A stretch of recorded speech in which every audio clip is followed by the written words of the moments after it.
Hello guys, good evening guys. इस video में आज हम लोग सीखेंगे फिगर ऑफ स्पीच के एक अति महत्वपूर्ण टॉपिक या काइंड कह सकते हैं। उसका नाम है पर्सनिफिकेशन, जिसको हम गाइस मानवीकरण अलंकार भी कहते हैं। गाइस, यह जो फिगर ऑफ स्पीच का टॉपिक है यह बहुत ही महत्वपूर्ण है गाइस। यह 10th और 12th के एग्जामिनेशन के लिए भी महत्वपूर्ण है और गाइस कॉम्पिटिटिव एग्जामिनेशन के लिए भी बहुत महत्वपूर्ण है। तो आइए देखते हैं इस वीडियो में क्या है। गाइस, जैसा कि आप देख सकते हैं फिगर ऑफ स्पीच अलंकार। अब इसके जो 3 काइंड होते हैं शुरुआती, उनके विषय में सिमिली में 2 काइंड के विषय में सिमिली और मेटाफर के विषय में मैं पहले के वीडियो में मैंने बता दिया है। अब इस वीडियो में मैं आपको पर्सनिफिकेशन के विषय में बताऊंगा, जिसको हम हिंदी में मानवीकरण अलंकार करते हैं। गाइस ध्यान दीजिएगा, एक बार थोड़ा इसका हम लोग डेफिनेशन या परिभाषा समझ लेते हैं। डेफिनेशन, क्योंकि गाइस बोर्ड्स के एग्जामिनेशन में डेफिनेशन लिखने के लिए भी पूछ देता है, कह देता है, तो डेफिनेशन भी लिखना पड़ता है। तो गाइस देखते हैं डेफिनेशन किसका है, पर्सनिफिकेशन का। ध्यान दीजिएगा गाइस, फिगर ऑफ स्पीच अलंकार, पर्सनिफिकेशन मानवीकरण अलंकार, इसका जो क्या है डेफिनेशन परिभाषा। इन personification lifeless objects and abstract ideas are thought of as persons having life. Guys, कहने का मतलब है कि उन वस्तुओं का जिनमें जीवन नहीं है, उन वस्तुओं को सजीवों की तरह दर्शाना या मनुष्य की तरह दिखाना, उनके गुणों को किसकी तरह दिखाना, मनुष्य की तरह या सजीव वस्तुओं की तरह दिखाना मानवीकरण अलंकार होता। एक बार फिर से guys definition, in personification lifeless objects and abstract ideas are thought of as persons having life. निर्जीव वस्तुओं को या भावों को सजीव वस्तुओं या मनुष्य की तरह, मनुष्य भी सजीव है, मनुष्य की तरह दिखाना मानवीकरण अलंकार होता है। अब गाइस कुछ एग्जांपल्स हमने यहाँ लिए हैं, उनके विषय में देखते हैं एग्जांपल्स। गाइस पहला एग्जांपल है, opportunity knocks at the door but once. अवसर एक बार दरवाजा खटखटाती है। अब गाइस दरवाजा खटखटाने का काम किसका होता है, मनुष्य का या लिविंग बीइंग का होता है, सजीव का होता है। और अपॉर्चुनिटी क्या है गाइस, अब एग्जांपल से गाइस बहुत अच्छे ढंग से समझना है, तभी हम समझ पाएंगे कि पर्सनिफिकेशन क्या होता है। अब गाइस ध्यान दीजिए, अपॉर्चुनिटी एक क्या है, एब्स्ट्रैक्ट भाव है, एक क्या है, अवसर। अपॉर्चुनिटी क्या है, अवसर।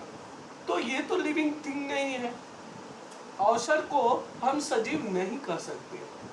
ये क्या है, एक एब्स्ट्रैक्ट है।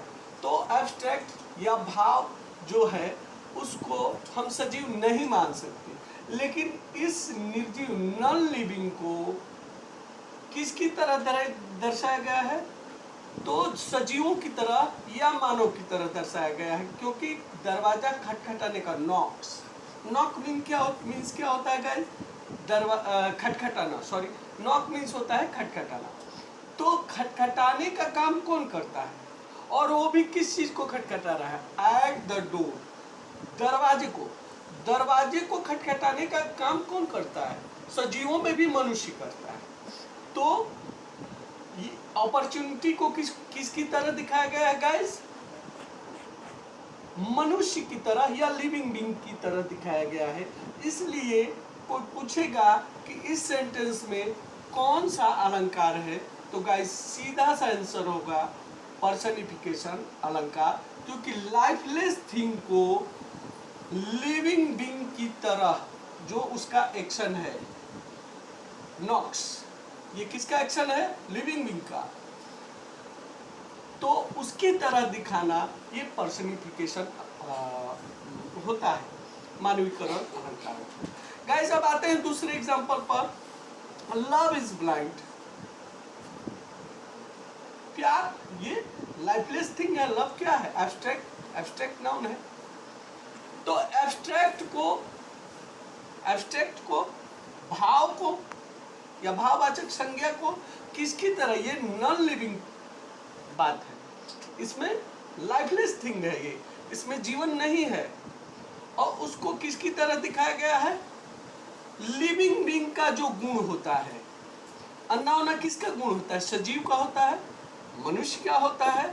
तो लव को किसकी तरह दिखा दिया गया? मनुष्य के या सजीव के गुण की तरह। लव इज ब्लाइंड, प्यार अंधा होता है या प्रेम अंधा होता है। तो लव चूंकि लिविंग बीइंग नहीं है, लाइफलेस थिंग है, और उसको किसकी तरह दिखा दिया गया है गाइस? तो दिखाया गया है लिविंग बीइंग की तरह या ह्यूमन बीइंग की तरह। जो उसका गुण होता है उस गुण को किस में दर्शा दिया गया? तो लाइफलेस थिंग में दर्शा दिया गया। तो इसलिए इस सेंटेंस में कौन सा फिगर ऑफ स्पीच होगा गाइस, कौन सा अलंकार होगा? तो जाहिर सी बात है इस सेंटेंस में पर्सनिफिकेशन होगा। तीसरा एग्जांपल देखते हैं guys. Anxiety is sitting on her face, चिंता उसके चेहरे पर बैठी है, चिंता उसके चेहरे पर बैठी है। और गाइस देखिए अर्थ निकालने का भी तरीका देखिए, अंग्रेजी में अर्थ कैसे निकलता है? चिंता उसके चेहरे पर बैठी है। तो गाइस ध्यान दीजिए, चिंता क्या है? एक एब्स्ट्रैक्ट है, एक भाव है, और ये लाइफलेस थिंग है, जीवनहीन वस्तु है। तो इसको किसकी तरह दिखाया गया? तो बैठना किसका क्वालिटी होता है, किसका गुण होता है? सजीव का, लिविंग बीइंग का, या ह्यूमन बीइंग का? तो उसकी तरह चिंता को दिखा दिया गया कि चिंता उसके चेहरे पर बैठी है। तो बैठना किसका गुण है गाइस? लिविंग बीइंग का, ह्यूमन बीइंग का, ह्यूमन का। तो ये किसको दिखा दिया गया? लाइफलेस थिंग को, किसी भाव को ह्यूमन बीइंग या लिविंग बीइंग की तरह दिखा देना ही पर्सनिफिकेशन होता है। इस सेंटेंस में गाइस ऐसा ही हुआ है। तो यह सेंटेंस किसका एग्जाम्पल हुआ? सीधी सी बात है, पर्सनिफिकेशन का हुआ। अब आते हैं गाइस अगले एग्जाम्पल पर। अ लाई हैज नो लेग्स, झूठ के पांव नहीं होते। अब गाइस लाई क्या है? एब्स्ट्रैक्ट है, भाव है, और लेग किसके होते हैं? लिविंग बीइंग के या ह्यूमन के होते हैं गाइस। तो अब ये लाइफलेस ऑब्जेक्ट जो है, लाइफलेस थिंग जो है इसमें पांव को दर्शाना क्या हो गया गाइस? इसको सजीव की तरह या ह्यूमन बीइंग की तरह दिखाना हो गया। तो इसलिए यह सेंटेंस भी गाइस किसका एग्जाम्पल है? पर्सनिफिकेशन का है। अब अगला एग्जाम्पल देखते हैं guys. Jealousy is a green eyed monster.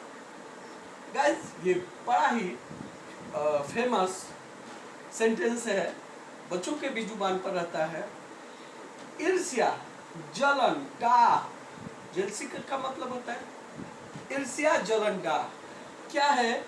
हरी आंखों वाला राक्षस है या होता है। ईर्ष्या हरी आंखों वाला राक्षस है। गाइस अब इसमें ईर्ष्या क्या है? लाइफलेस ऑब्जेक्ट है, और आई किसके पास होता है? लिविंग बीइंग के पास होता है या ह्यूमन बीइंग के पास होता है। तो इसको लाइफलेस थिंग को का क्वालिटी किसके क्वालिटी की तरह दिखा दिया गया, लिविंग बीइंग की तरह या ह्यूमन बीइंग की तरह। इसलिए गाइज इस सेंटेंस में भी यह सेंटेंस भी पर्सनिफिकेशन का एग्जाम्पल होगा। गाइज आई होप कि आप लोग पर्सनिफिकेशन के विषय में अच्छी तरह से समझ गए होंगे।